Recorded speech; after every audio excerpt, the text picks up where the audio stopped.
आज मैं आपके लिए पाकिस्तान और न्यूजीलैंड का सेकंड T20 लेके आया हूँ। मैंने फर्स्ट 20 के ऊपर बात नहीं की क्योंकि मुझे लगता था कि पाकिस्तान टीम को टाइम चाहिए, नए कैप्टन को टाइम चाहिए और वो वक्त के साथ बेहतर हो जाएगा। बट यहाँ पर कुछ चीज़ें हैं जो कि पाकिस्तान ने बुरी की हैं, जिसकी वजह से हमें एक और लॉस दिखी है इन द T20। और ये बहुत अजीब सी बात है। और पाकिस्तान ये सीरीज़ अपनी बायलैटरल सीरीज़ हमेशा जीतता था, मगर वर्ल्ड कप में सेमीफाइनल में रह जाता था, बट बायलैटरल सीरीज़ तो जीतता था हमेशा। बट पहली दफ़ा यहाँ पर 2-0 हुआ है और ये जो 5 मैच की जो सीरीज़ है वो एक तरह से जीतना एक मुश्किल हो गया है। तो मैं आज यही बताऊंगा कि पाकिस्तान ने गलतियाँ क्या की हैं और आज शुरू करते हैं।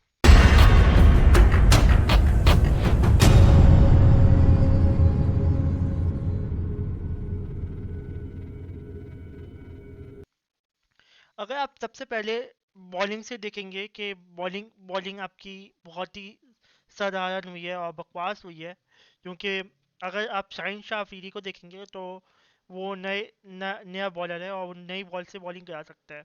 और अगर आप बाकी तीन देखेंगे बॉलर, जिसमें हारिस रऊफ का नाम आता है, आमिर जमाल का नाम आता है, अब्बास अफरीदी का नाम आता है। तो अगर इन तीनों बॉलर्स में देखूं तो कोई भी एक सेकंड बॉलर नहीं है जो कि नई बॉल से हमारी बॉल करवाए, जो कि बहुत अजीब सी बात है। और हारिस रऊफ का आप नई बॉल से बॉल करवाने के लिए दे रहे हैं, जो कि उसने पूरे अपने स्पेल में या PSL में या बिग बैश में उसने कभी भी नहीं करवाया फ्रॉम द नई बॉल से गेंद। तो हमेशा वो पुरानी गेंद लेता है और उधर करवाता है। तो यहाँ पर ये मसला था कि आप हारिस रऊफ से नई बॉल ले रहे हैं जबकि वो पिट रहा है और उसको सेव करना चाहिए हमें एज अ एक्सपीरियंस बॉलर को। आप उससे नई बॉल से गेंद करवा रहे हैं, वो पिट रहा है तब भी आप उससे गेंद करवा रहे हैं, जो कि मुझे लगता है कि बहुत अजीब सी थी वो चीज़। और वहाँ पर उसे उसे रोकना चाहिए था। और अगर वो एंड ओवर्स अच्छे करवा देता है या बीच के 2 ओवर अच्छे करवा देता है तो आपको नॉर्मली उससे बॉलिंग करवानी चाहिए थी। अब सवाल ये आता है कि नई बॉल से बॉलिंग कौन करवाए। हमने अब्बास अफरीदी को देखा कि वो नई बॉल से बॉलिंग करवाता है, और हमने PSL में भी देखा, और हमने डोमेस्टिक के अगर आप मैचेस देखेंगे तो वहाँ पर नई बॉल से उसने बॉलिंग करवाई है वहाँ पर। तो Abbas Afridi can be option कि जो नई बॉल से बॉलिंग कराए और आगे स्विंग करे। या इवन दो आप अगर आप पीछे से उठाना चाह रहे हैं, विच इज़ जमान जमान खान, और वो नई बॉलिंग बॉलिंग से बॉलिंग करवाता है और बहुत अच्छी करवाता है। इवन दो उसके PSL में शाहीन के साथ कॉम्बिनेशन भी लगी हुई है और वो उनके साथ बॉलिंग करवाता है। तो टेस्टेड जो फॉर्मूला है ऑफ लॉर कैलेंडर, आप उसको ट्राई कर सकते हैं इन द पाकिस्तान टीम। तो मे बी वो कामयाब हो जाए आपका। और शाहीन भी बहुत डिफरेंट बॉलर है, जबान भी बहुत डिफरेंट बॉलर है। तो इस तरह से आप ट्राई कर सकते हैं डिफरेंट कॉम्बिनेशन। और ये आपको जल्दी सेट करना पड़ेगा, अपने ओपनर बॉलर सेट करने पड़ेंगे। अगर रऊफ की बात करूं तो कोई आपका सीनियर बॉलर पिट रहा हो, बुरी तरीके से पिट रहा हो, तो आप उसे सेव करते हैं, जैसे इंडिया अपने बॉलर को सेव करता है। जैसे बुमराह को अब्दुल्ला शफीक ने एक दफ़ा बहुत अच्छी तरीके से मारना शुरू किया था बुमराह को, तो रोहित शर्मा ने बुमराह के ऊपर रोक लिए थे और दूसरे बॉलर्स को दे दिया था, जैसे शामी को दे दिया था और सिराज को दे दिया था या पांड्या को दे दिया था। जब विकेट निकली तो बुमराह वापस आ गया।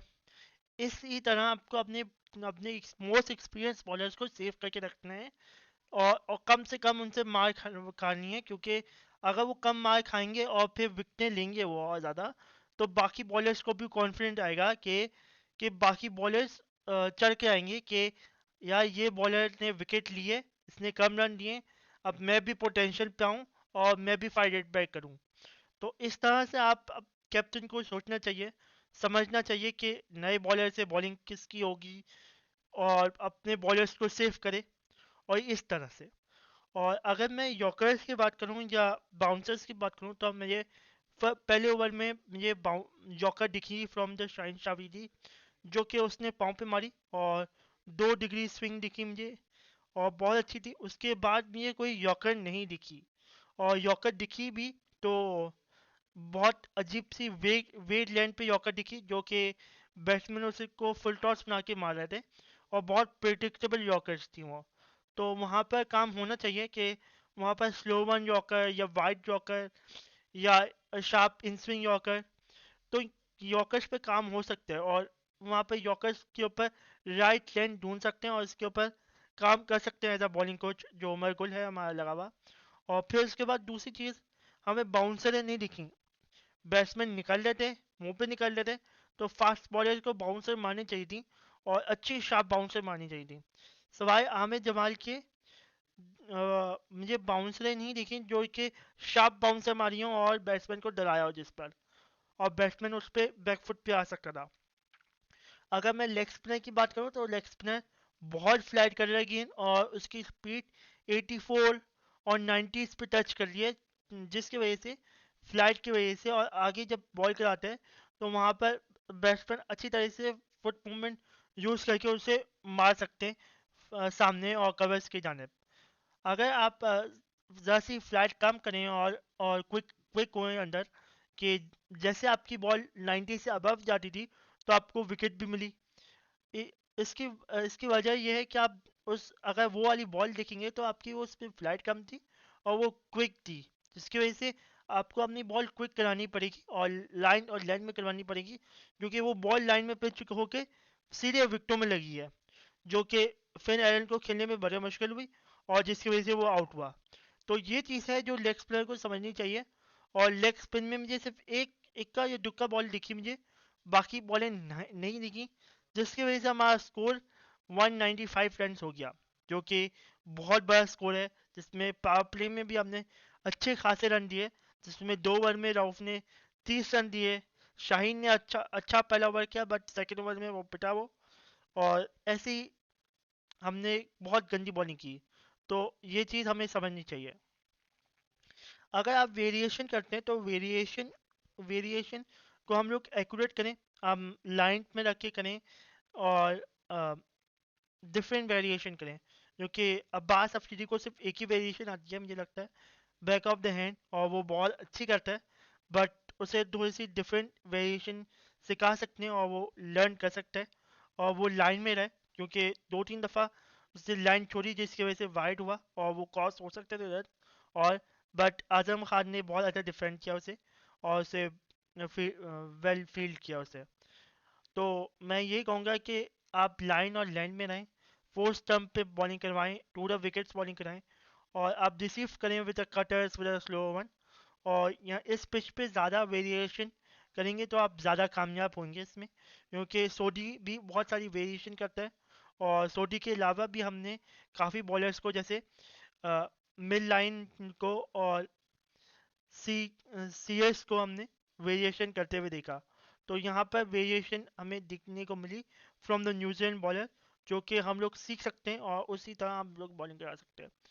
बैटिंग में फेलियर था, माना, ताहिम अयूब नहीं चला, बट वो होप ये है कि वो चलेगा और वो अच्छा बैट्समैन है। रिजवान अनलकी हुआ फिर से और वो आउट हो गया, बट जो कि बाबर आजम और फ़खर जमान ने बीच में एज अ मिडिल ऑर्डर संभाला, वो बहुत ब्रिलियंट संभाला, बट फ़खर आउट हो गया। तो ये सब कुछ है, बट इन T20 आपने बहुत अच्छी बैटिंग की, बट आखिरी जो मेंबर हैं जैसे इफ्तिकार हो गया या आपका आजम खान हो गया, तो इन सबको समझना चाहिए, इन सबको बहुत अच्छी तरीके से न्यूजीलैंड लीड करके आई है। अगर आप आउट देखेंगे ऑफ इफ्तिकार का, तो इफ्तिकार को आपने स्लो वन करवा के ऑन द हिप्स करवा के आपने आउट किया, और उसने ऑलमोस्ट 6 मारने वाला था और वहीं पे फील्डर सेट किया और आपने आउट किया। अगर आप आजम खान को देखेंगे तो आजम खान को एक स्लो वन की, वाइट स्लो वन की, जिसकी वजह से उसने शॉट खेला और बिल्कुल मिचेल के हाथों में उसने कैच दिया। तो ये आप, और अगर आप फ़खर जमान को भी देखेंगे तो फ़खर जमान को भी बहुत लीड करके आउट किया। इसका मतलब आपके बैट्समैन कहीं ना कहीं एक्सपोज होने और एक्सपोज किया इन्होंने। और अगर आप आमिर जमाल को देखेंगे तो आमिर जमाल को आपके सोडी ने आगे बुलाया और फिर उसके बाद खेच के उसे स्टंपिंग करवाई। तो ये सब कुछ है जो कि आपके लोअर डाउन बैट्समैन एक्सपोज होने और बार बार एक्सपोज होने, तो इन चीज़ों पे काम करने की ज़रूरत है और ये चीज़ें देखने की ज़रूरत है कि आपके पाकिस्तानी प्लेयर्स एक्सपोज ना हो, और अगर एक्सपोज होने हैं तो दूसरी आपको टेक्निक्स चाहिए कि पाकिस्तानी बैट्समैन ज़्यादा अच्छा खेलें और ज़्यादा अच्छी टेक्निक इस्तेमाल करें। जैसे कि बाबर आजम कर रहा था सऊदी के ऊपर, कि वो ऑफ स्टंप पे आकर वो खेल रहा था, और जिसकी वजह से सऊदी डर रहा था गुगली मारने में और लेग स्पिन करने में ज़्यादा। तो वहाँ पर ये चीज़ है जो आप अपने प्लेयर से ही सीख सकते हैं, बाबर आजम से, और अगर आप चाहें तो आप बाहर के न्यूजीलैंड के प्लेयर से भी सीख सकते हैं। और सबसे इम्पोर्टेंट बात, रनिंग बिटवीन द विकेट्स इस बार फिर मुझे नहीं दिखी, और इस बार फिर मुझे सबसे बुरी running the between the wickets दिखी है। अब सिंगल्स को डबल्स में कर सकते थे, हमने जो डॉट बॉल्स खेली उनको सिंगल्स पे क्रिएट कर सकते थे। आप नहीं कर पाए क्योंकि आपकी running the between the wicket इतनी अच्छी नहीं है, तो आपको वो चीज़ अच्छी करनी है। बट एक चीज़ बहुत अच्छी हुई है विच इज़ फील्डिंग, और हाई फील्डिंग कैचेस हमने बहुत अच्छे पकड़े, बट आप इससे भी अच्छा कर सकते हैं। और मुझे होप है कि आप थर्ड T20 में ज़्यादा अच्छा परफॉर्म करेंगे। और ये सब कुछ था मेरा एनालिसिस। अगर आपको अपना ओपिनियन शेयर करना है तो आप कमेंट बॉक्स में शेयर कर सकते हैं। अभी तक के लिए बाय।